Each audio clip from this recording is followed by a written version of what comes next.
The doctor looked at me with the kind of expression you never want to see on a medical professional's face. Confusion mixed with concern. "Mr. Patterson, I need to ask you something. When you said you fathered twins 16 years ago, were you certain about the paternity?" "My name is Willie Patterson. I'm 62 years old, and I was sitting in Dr. Martinez's office getting what I thought would be routine blood work results when my entire world collapsed." "Of course I'm certain," I said, confused by the question. "Marcus and Michael are my sons. Everyone says they look exactly like me." "Mr. Patterson, your test results show that you have a condition called azoospermia. You have no sperm production whatsoever. This isn't a recent development. Based on your hormone levels and testicular examination, this is a congenital condition you've had since birth." "What does that mean?" "It means you've never been able to father children. It means you're completely sterile and always have been." I stared at him, trying to process what he was saying. "That's impossible. My wife Diane had twins 16 years ago. Marcus and Michael. They're my sons." "Mr. Patterson, if you have azoospermia, then those children cannot be biologically yours." "But they look exactly like me. Everyone comments on how much they look like their father." "Sometimes children can resemble other family members. Do they look like your father or your brothers?" "My father." The twins did look remarkably like my father had looked in old photographs. But I'd always assumed that was because I looked like my father, so naturally my sons would too. "Dr. Martinez, are you telling me that my 16-year-old twins aren't my biological children?" "I'm telling you that based on your medical condition, it's biologically impossible for you to be their father." As I sat in that doctor's office, 16 years of my life as a father started to unravel. But I was about to discover that the truth was much worse than simple infidelity. I was about to learn that my wife and my own father had conspired to deceive me in the most devastating way possible. Let me take you back to 2006, when Diane and I had been trying to have children for 3 years, and I had no idea that I was living a lie that would eventually destroy 3 generations of my family. I was 46 years old, working as a senior accountant for a regional banking firm in Charlotte, North Carolina. I'd been promoted to audit manager the previous year and was earning $78,000 annually. Diane was 38, working as an elementary school teacher, making $42,000 a year. We'd been married for 8 years and had been trying to start a family for the past 3 years without success. Month after month, Diane would get her period, and we'd have the same disappointed conversation about timing and stress and maybe seeing a doctor. "Maybe we should get some tests done," Diane suggested one evening in March 2006. 3 years is a long time to be trying without success. "Are you worried that something might be wrong with one of us?" "I'm worried that we're wasting time if there's a medical issue that could be addressed." "What kind of medical issue?" "Fertility problems. Low sperm count, ovulation issues, blocked tubes. Things that can be diagnosed and sometimes treated."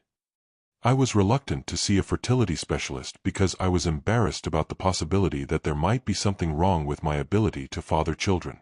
But Diane was persistent, and eventually I agreed to get tested. "We'll both get tested," she said. "That way it's fair, and we'll know exactly what we're dealing with." Dr. Sarah Chen at the Carolina Fertility Center ran comprehensive tests on both of us. Diane's tests came back normal, perfect hormone levels, regular ovulation, clear fallopian tubes. My tests, however, showed what Dr. Chen described as low sperm count and poor motility. "Mr. Patterson, your sperm count is below the normal range, and the sperm that are present aren't moving effectively," Dr. Chen explained during our follow-up appointment.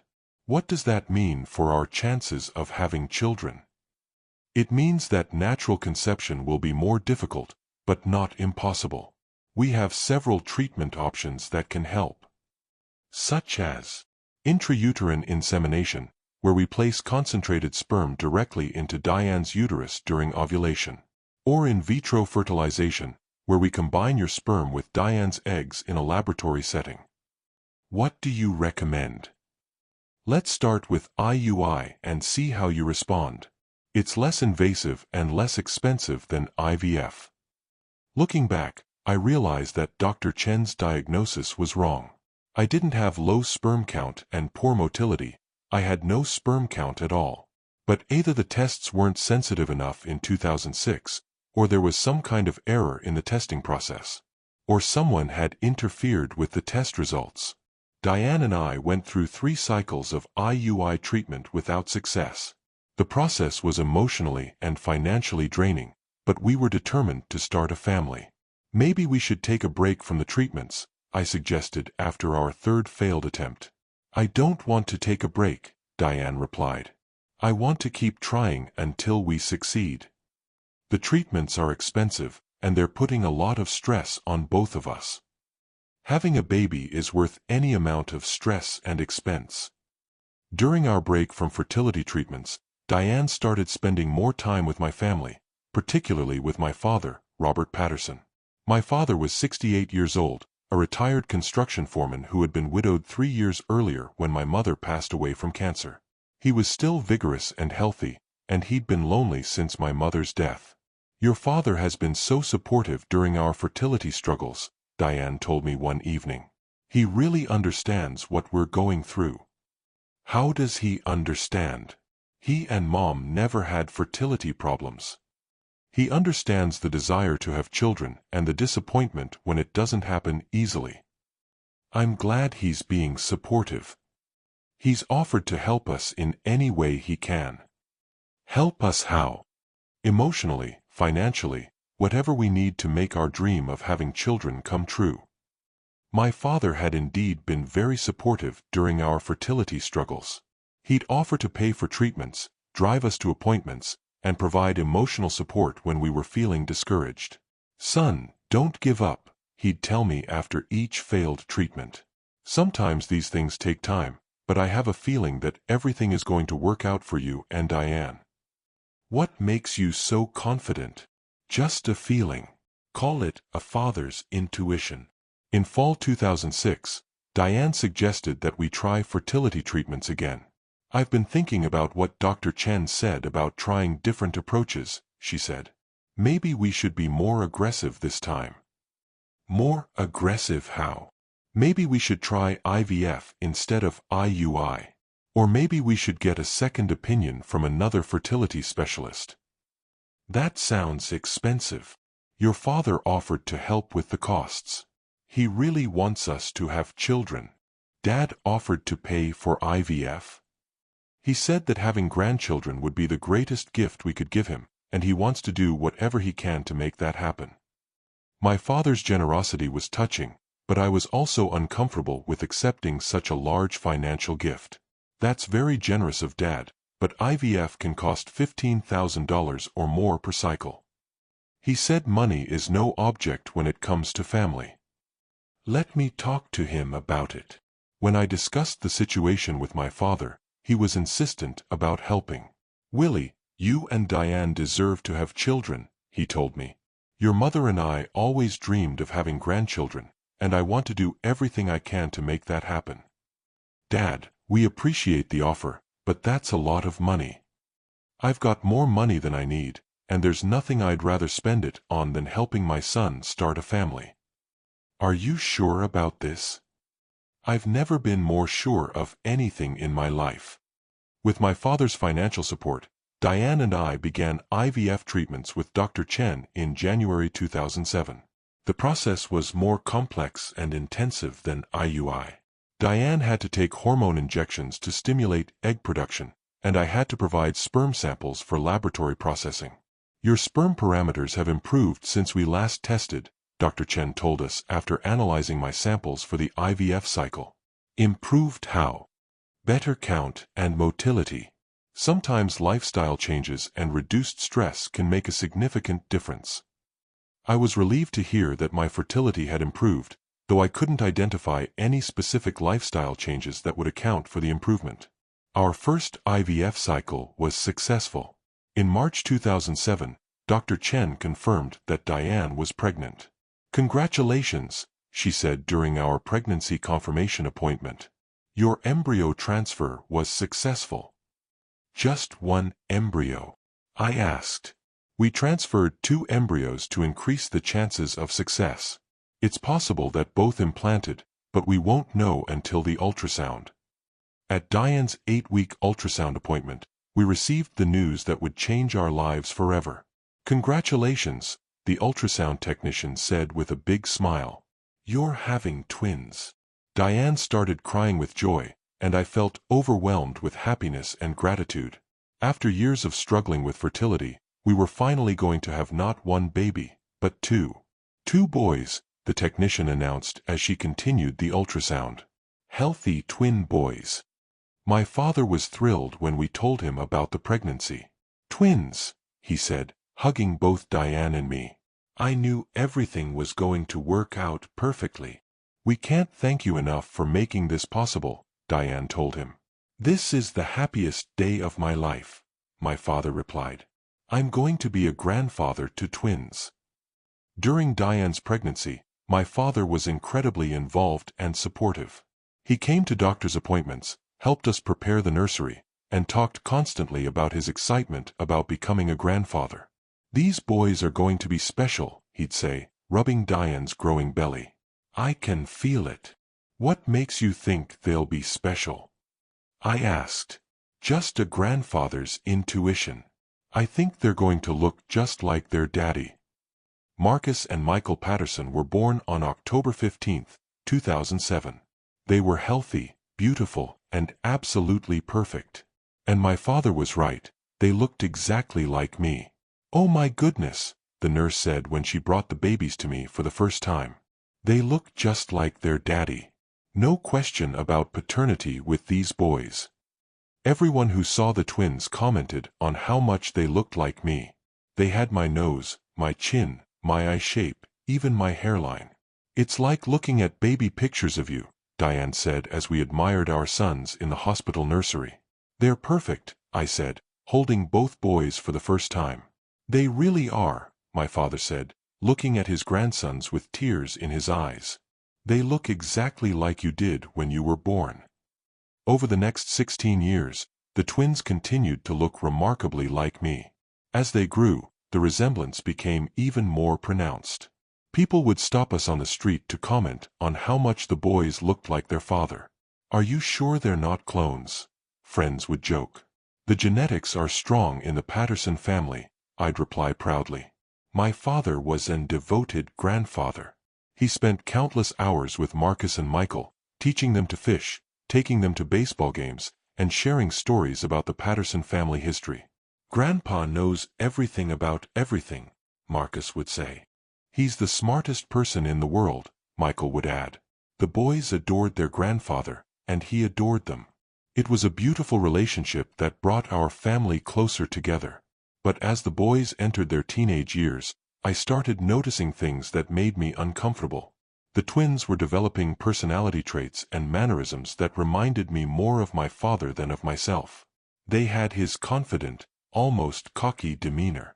They had his way of gesturing with their hands when they talked. They had his laugh. The boys are so much like Dad, I mentioned to Diane one evening. In what way? Their personalities, their mannerisms, the way they approach problems. They're more like him than like me. That's not unusual.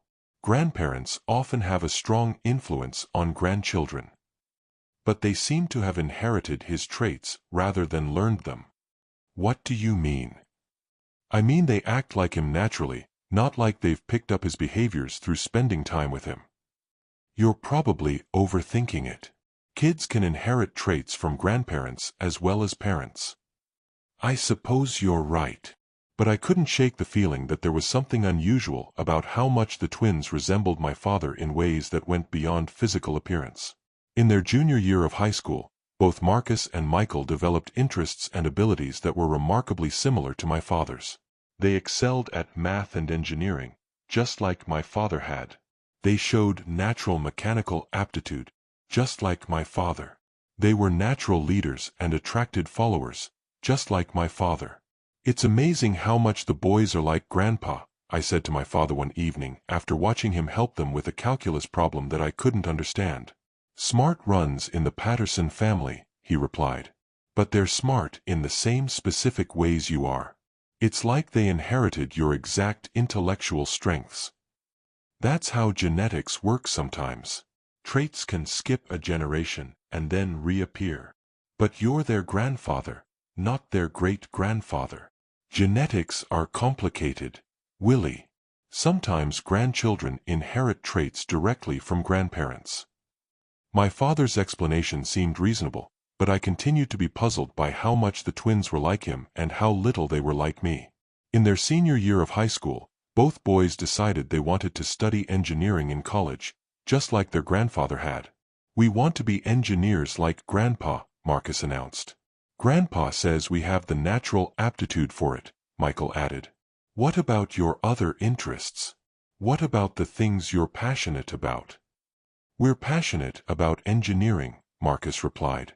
"Grandpa says that mechanical engineering is in our blood," Michael said. "Grandpa says a lot of things about what's in your blood," I replied, feeling increasingly uncomfortable with my father's influence over my sons.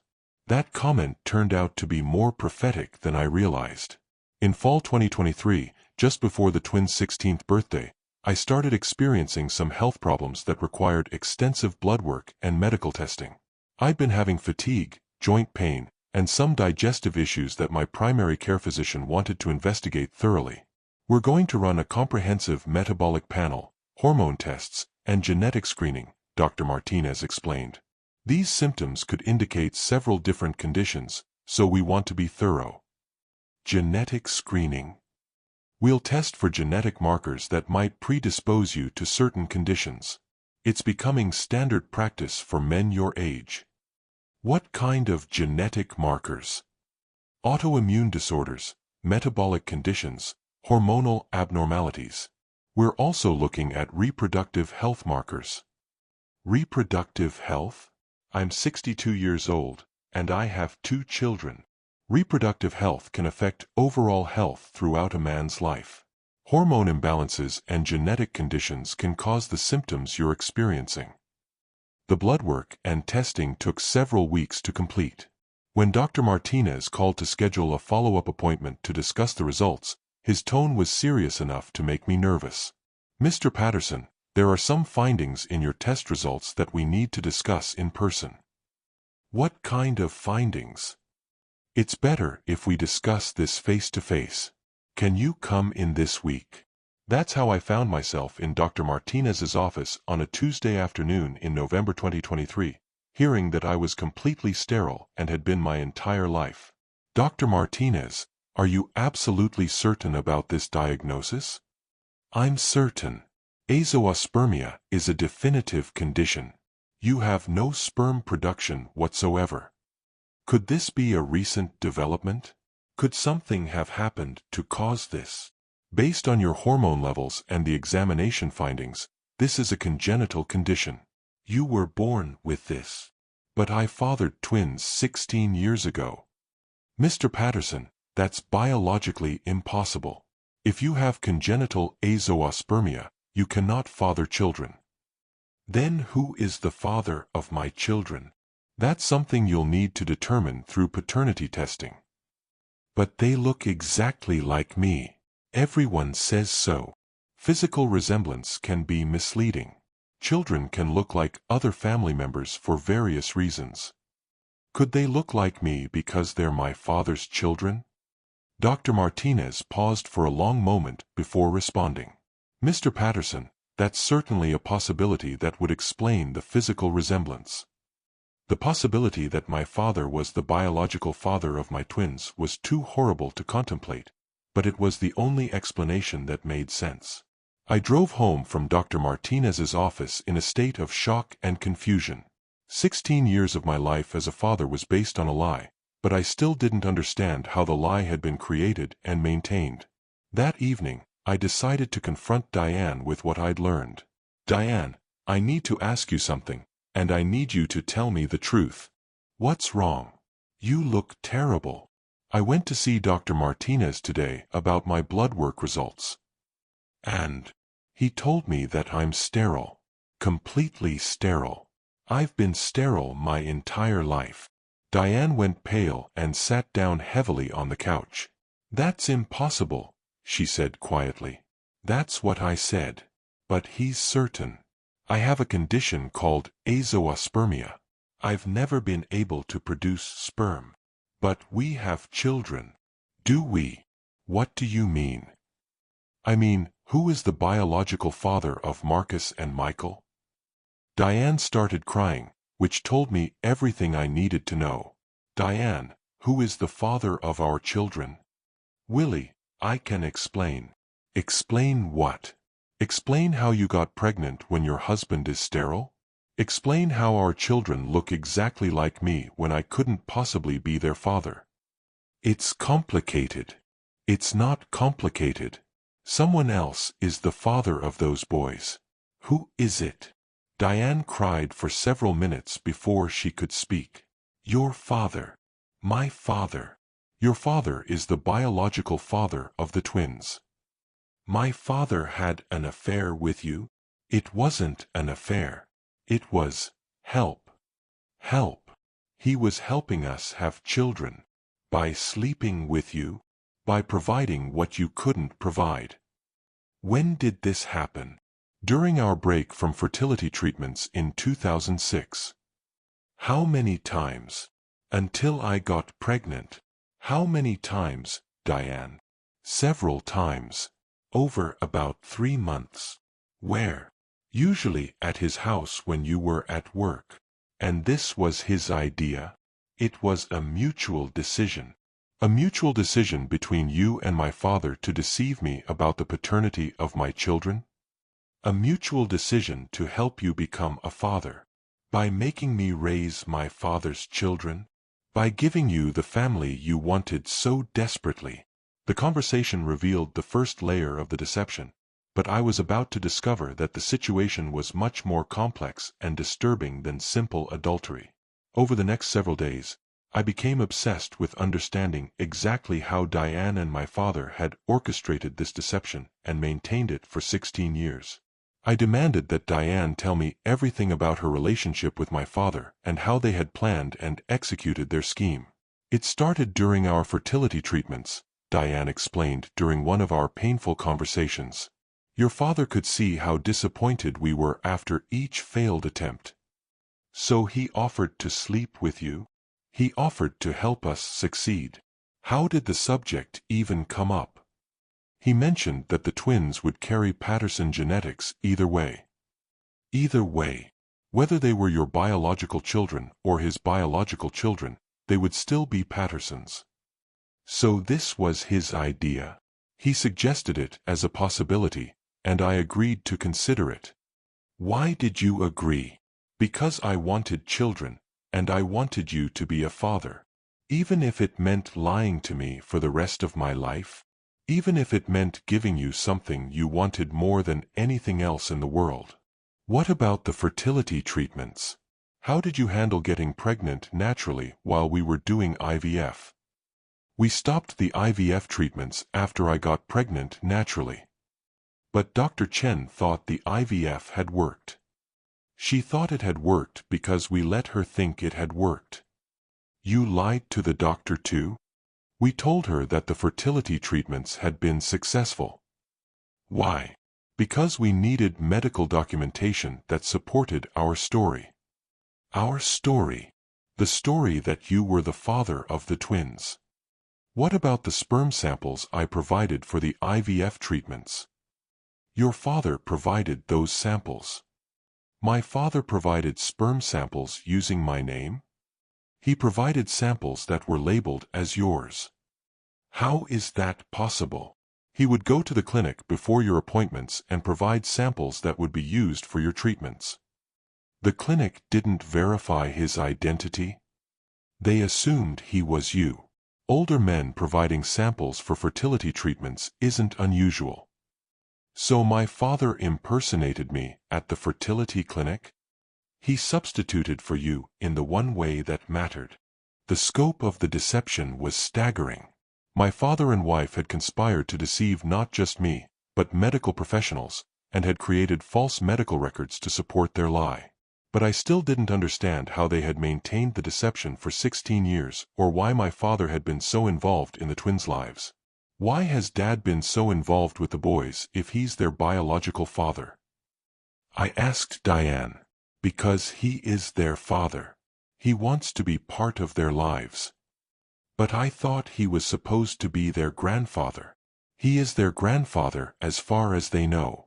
But he's also their father, so he feels a double responsibility to them.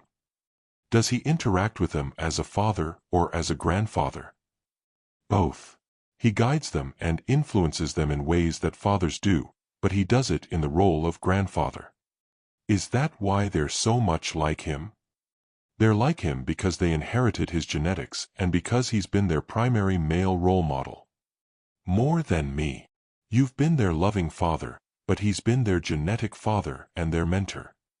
So I've been the emotional father while he's been the real father? You've both been real fathers in different ways. The conversation revealed that my father had been actively parenting my children while maintaining the pretense of being their grandfather. But there was still one question that I was afraid to ask but needed to understand. Diane, do the boys know?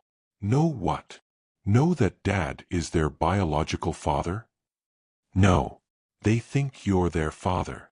Are you sure? They've never had any reason to suspect otherwise. What happens when they find out? They don't have to find out. Of course they have to find out. I can't continue living this lie. Willie, think about what you're saying. You want to destroy your son's understanding of their family and their identity. I want to stop living a lie that has defined the last 16 years of my life. What about what's best for Marcus and Michael? What's best for them is the truth. What's best for them is stability and the family they've always known. The family they've always known is based on deception. The family they've always known is based on love. Love built on lies isn't real love. The conversation revealed that Diane expected me to continue participating in the deception indefinitely to protect the twins from learning the truth about their paternity. But I couldn't continue pretending to be the father of children who were actually my half-brothers. The next day, I confronted my father about his role in the deception. Dad, I know about the twins. What do you know? I know that you're their biological father. Who told you that? Dr. Martinez told me that I'm sterile and have been my entire life. Diane told me that you helped her get pregnant. Willie, sit down. We need to talk. We should have talked 16 years ago before you started sleeping with my wife. I didn't sleep with your wife. I helped you and Diane have children. By having sex with her and fathering children that you let me believe were mine. By giving you the family you wanted more than anything in the world. By deceiving me about the most important relationship in my life. By solving a problem that couldn't be solved any other way. What problem? The problem that I'm sterile. The problem that you desperately wanted children and couldn't have them. So you decided to father children with my wife and let me raise them as my own?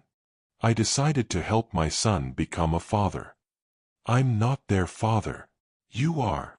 You've been their father for 16 years. You've raised them, loved them, and guided them.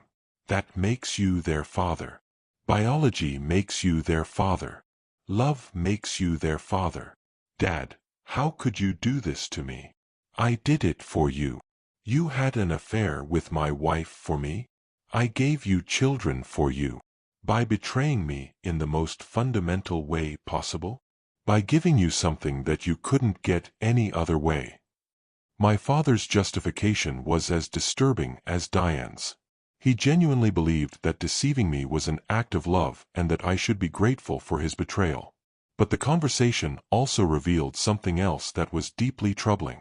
Dad, do you think of Marcus and Michael as your sons or as your grandsons? I think of them as both. What does that mean? It means I love them as grandsons and I'm responsible for them as their father. How do you manage those conflicting roles? They're not conflicting. Being their biological father makes me a better grandfather. And being their grandfather gives you access to them as their father? Being their grandfather allows me to guide and influence them in ways that fathers should. While I remain ignorant of your true relationship to them, while you enjoy the experience of being their father without the complications of the truth. The complications of the truth? The complications of knowing that they're not biologically yours. You think I'm better off not knowing? I think you've been happy for 16 years believing that you're their father. I've been happy living a lie. You've been happy being a father. To children who aren't mine. To children who love you as their father. Who will eventually learn that I'm not their father. Only if you choose to tell them, Dad, I can't continue living this deception. You can't destroy their lives because you've learned something that doesn't change how much they love you. It changes everything about who they are and who I am. It doesn't change anything about the family you've built together. The conversation revealed that my father had no intention of admitting the truth to the twins and expected me to continue participating in the deception indefinitely. But I couldn't continue pretending to be the father of my own half-brothers. That evening, I made one of the most difficult decisions of my life. I decided to tell Marcus and Michael the truth about their paternity. But first, I wanted to understand more about their relationship with their grandfather and whether they had ever suspected that there was something unusual about their family dynamics. Over the next few days, I observed the interactions between the twins and my father more carefully.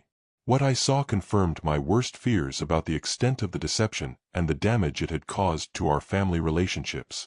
My father interacted with Marcus and Michael more like a father than a grandfather.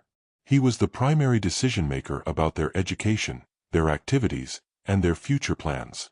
He was the person they turned to for advice and guidance. I was more like a beloved uncle, someone who provided emotional support and financial resources, but who wasn't the primary authority figure in their lives. Grandpa, what do you think I should major in? Marcus asked during dinner one evening. I think you should study mechanical engineering like I did, my father replied. What about you, Dad? What do you think? Marcus asked me. I think you should study whatever interests you most, I said. But Grandpa knows about engineering careers, Marcus said. He understands what kind of work I'd be good at. Your grandfather has good insights, I agreed.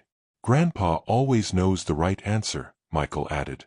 The conversation revealed that the twins looked to my father as their primary authority figure and to me as a secondary source of support. They had unconsciously recognized the truth about their paternity without understanding what they were recognizing. Over the next week, I had individual conversations with both Marcus and Michael to prepare them for the conversation about their paternity. Marcus, can I ask you something about your relationship with Grandpa? Sure.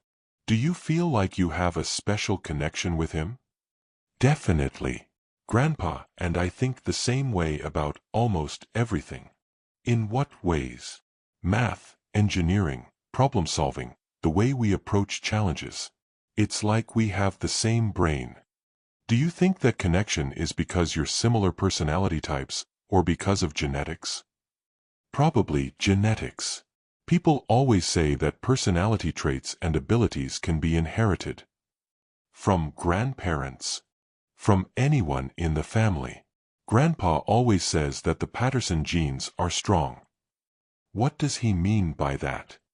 That Patterson men have certain traits that get passed down through generations. Such as intelligence, mechanical aptitude, leadership abilities. Grandpa says that Michael and I have all the classic Patterson traits. More than I do. You have different strengths, Dad. You're good with people and numbers. Grandpa and Michael and I are good with building things and solving mechanical problems. Do you think it's unusual that you and Michael are more like Grandpa than like me? Not really. Genetics are random. Sometimes kids inherit traits from grandparents instead of parents. Marcus's explanation revealed that he'd accepted the unusual genetic pattern without questioning it, but he'd also unconsciously recognized that he was more similar to my father than to me. My conversation with Michael was equally revealing. Michael, Do you ever feel like Grandpa understands you better than I do? Sometimes. Grandpa knows what I'm thinking before I say it. What do you mean? Like, if I'm working on a project and I get stuck, Grandpa can look at what I'm doing and immediately see the solution. You would try to help, but you wouldn't understand the problem the same way. Does that bother you? No, it's just different. You and I connect in different ways. Such as, you're better at talking about feelings and relationships. Grandpa is better at talking about ideas and projects. Do you think that difference is because of personality or because of genetics? Probably both. Grandpa says that Michael and I inherited his engineering brain. His engineering brain specifically? The way engineers think about problems. Breaking things down into components, seeing how systems work, understanding cause and effect. Do you think it's unusual that you inherited those specific abilities from your grandfather? I don't know. Is it unusual? It's not typical for grandchildren to inherit such specific abilities from grandparents. Maybe the engineering brain skipped a generation. Maybe you inherited different genes and we inherited Grandpa's genes. Maybe. Michael's explanation revealed the same pattern as Marcus's. He'd accepted the unusual genetic inheritance without questioning it, but he'd recognized that he was fundamentally different from me and remarkably similar to my father. Both conversations confirmed that the twins had unconsciously recognized the truth about their paternity, but had accepted the explanation that genetics were random and unpredictable. But they deserved to know the truth about their family history and their identity. On a Saturday morning in December 2023, I decided to tell Marcus and Michael the truth about their paternity. Boys, I need to talk to both of you about something important. What's wrong, Dad? Marcus asked. You look serious. I am serious. This is about our family and some things you need to know. Are you and Mom getting divorced? Michael asked. I don't know yet. But that's not what I want to talk to you about right now. What then? I want to talk to you about your biological father. Our biological father? Marcus said. You're our father.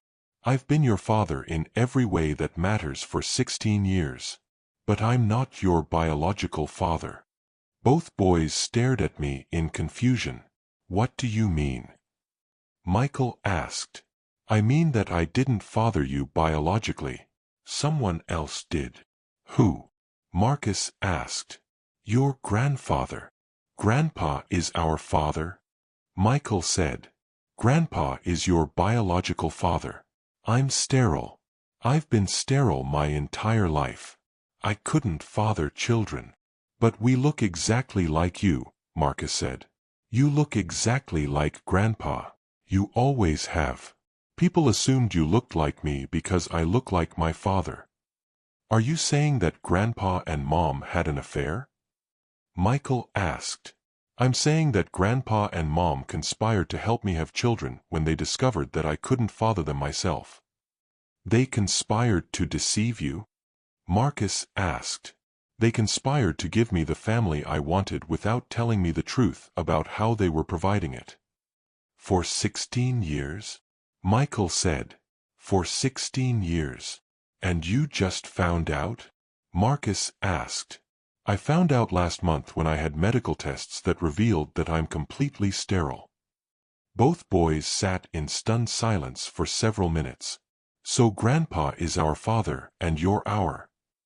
Michael began. I'm your stepfather. Or your adoptive father. Or just the man who raised you and loved you. And Grandpa has known this the whole time? Marcus asked. Grandpa planned it from the beginning. Why didn't they tell us? Michael asked. Because they wanted to protect you from the complexity of the situation. What about protecting you? Marcus asked. They thought they were protecting me by giving me the experience of being a father. By lying to you? Michael said. By providing a solution to a problem that couldn't be solved any other way. The boys needed time to process what they'd learned, but their initial reaction was anger at the deception rather than confusion about their identity. "I can't believe Grandpa lied to us for our entire lives," Marcus said. "I can't believe Mom lied to you for 16 years, Michael added. They didn't see it as lying. They saw it as helping. Helping by creating a family based on deception? Marcus asked. Helping by giving everyone what they wanted most. What about what you wanted? Michael asked. Did you want to be deceived? I wanted to be a father. They gave me that experience. Based on a lie, Marcus said. Based on love, I replied. They loved me enough to give me what I wanted, and I loved you enough to be the best father I could be. Are you still our father? Michael asked. Do you want me to still be your father? Of course, both boys said simultaneously. Then I'm still your father. Biology doesn't determine family. Love and commitment determine family. What about Grandpa? Marcus asked. What about him? Is he still our grandfather, or is he our father now? That's something we'll all have to figure out together. The conversation with the twins went better than I'd expected, but it was only the beginning of the process of rebuilding our family relationships based on truth rather than deception. Over the next several weeks, we had many difficult conversations about identity, family, and the impact of the 16-year deception. The twins were angry with my father and Diane for lying to them, but they were also struggling to understand their own identity and family relationships. I don't know how to think about Grandpa now, Marcus told me one evening. Is he my grandfather or my father? He's both. He's your biological father and your social grandfather. But if he's my biological father, shouldn't I think of him as my father? Only if you want to. You get to decide how you want to define your relationships. What do you want us to do? I want you to do whatever feels right to you. What feels right to me is keeping things the way they've always been, Michael said. You're our father, and Grandpa is our grandfather. Even though it's not biologically accurate? Marcus asked. Especially because it's not biologically accurate, Michael replied. The biology was forced on us. The love was chosen. The twins' response to learning the truth was healthier and more mature than the adults' response to creating the deception. But we still had to deal with my father and Diane's reaction to the revelation of the truth. When my father learned that I'd told the twins about their paternity, he was furious. Willie, how could you destroy their sense of family and identity? I told them the truth that you should have told them 16 years ago. I protected them from information that would only cause them pain. You protected yourself from the consequences of your deception. I protected everyone from the complications of a situation that was working perfectly. Working perfectly for whom? Working perfectly for everyone. You got to be a father. Diane got to have children, the boys got to have a loving family, and I got to have grandchildren. And you got to be their secret father while maintaining the appearance of being their grandfather. I got to be part of their lives in the most meaningful way possible.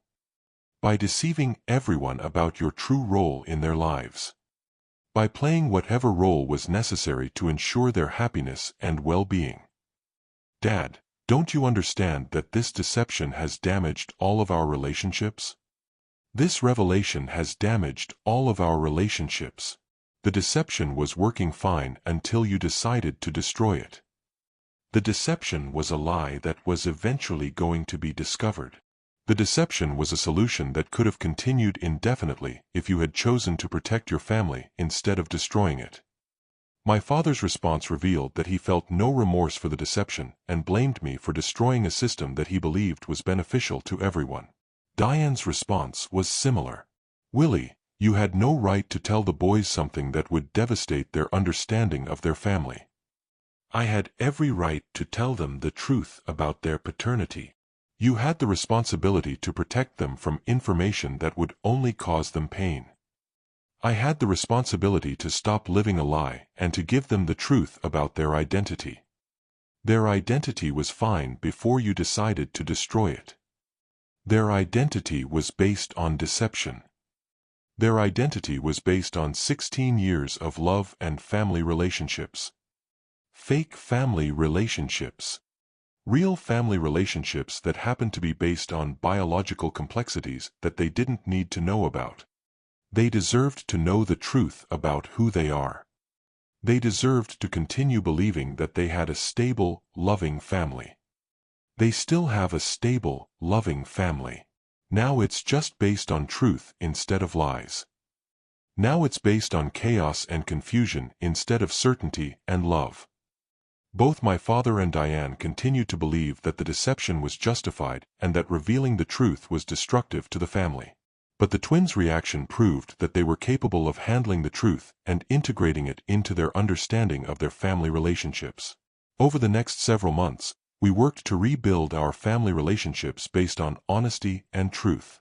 Marcus and Michael decided that they wanted to maintain their existing relationships with everyone, but with full knowledge of the biological realities. They continued to think of me as their father and my father as their grandfather, but they also acknowledged the biological relationships and the complexity of their family history. We've decided that family is about choice and love, not just biology, Marcus announced during one of our family meetings. You chose to be our father by raising us and loving us, Michael added. Grandpa chose to be our biological father to help you become our real father. We're grateful to both of you for different reasons, Marcus said. And we're not going to let the adults' mistakes destroy the family relationships we want to have, Michael concluded. The twins' mature response to the situation was inspiring and helped all of us find a way forward. But the deception had still caused significant damage to the trust and communication within our family. I filed for divorce from Diane in early 2024. The 16 years of deception had destroyed my ability to trust her, and I couldn't continue being married to someone who had lied to me about the most fundamental aspects of our family. I understand why you did what you did, I told her during one of our final conversations about our marriage. But I can't continue being married to someone who was capable of such extensive and long-term deception.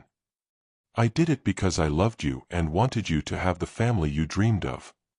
You did it without my knowledge or consent. You made a decision about my life and my family without including me in that decision.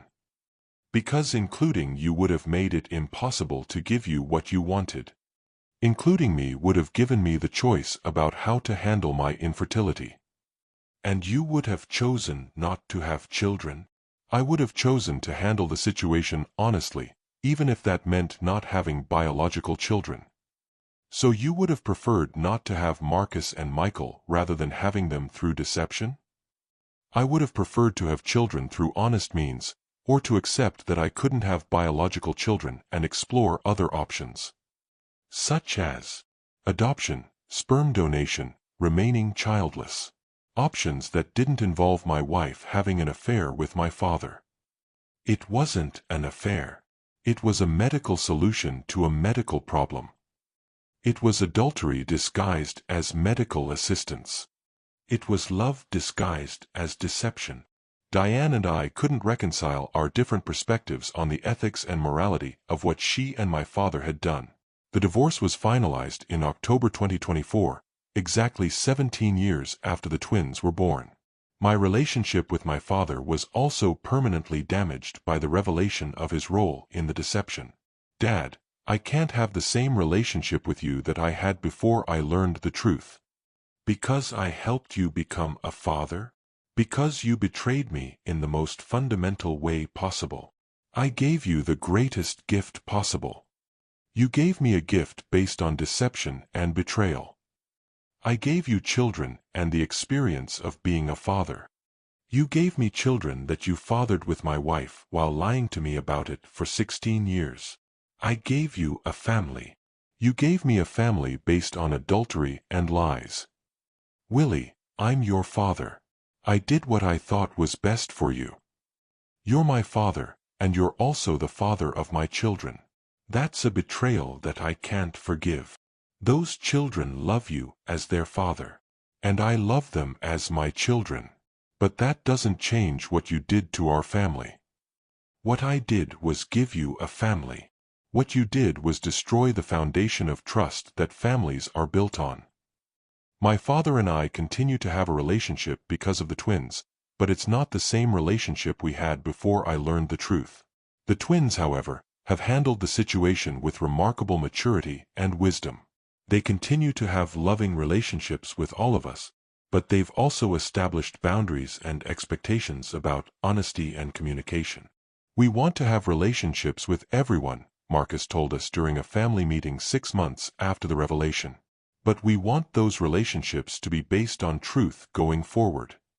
No more secrets, no more lies, no more deception, Michael added.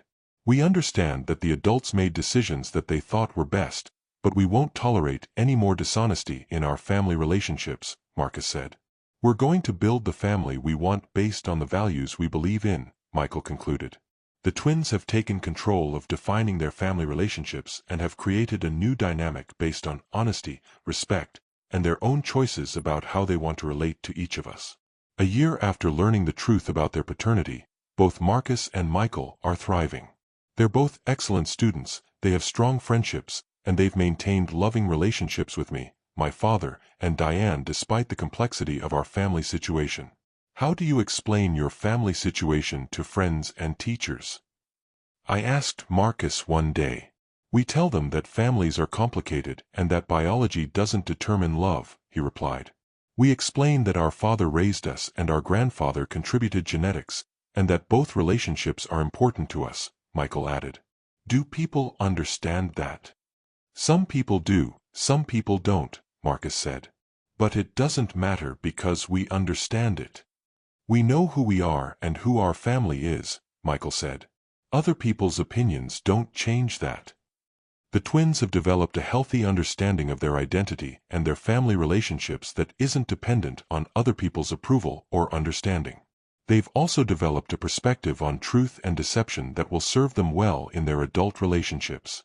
We've learned that honesty is more important than comfort, Marcus told me recently.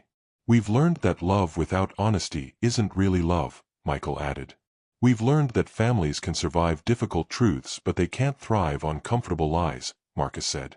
And we've learned that we get to choose how we define our relationships and our family, Michael concluded.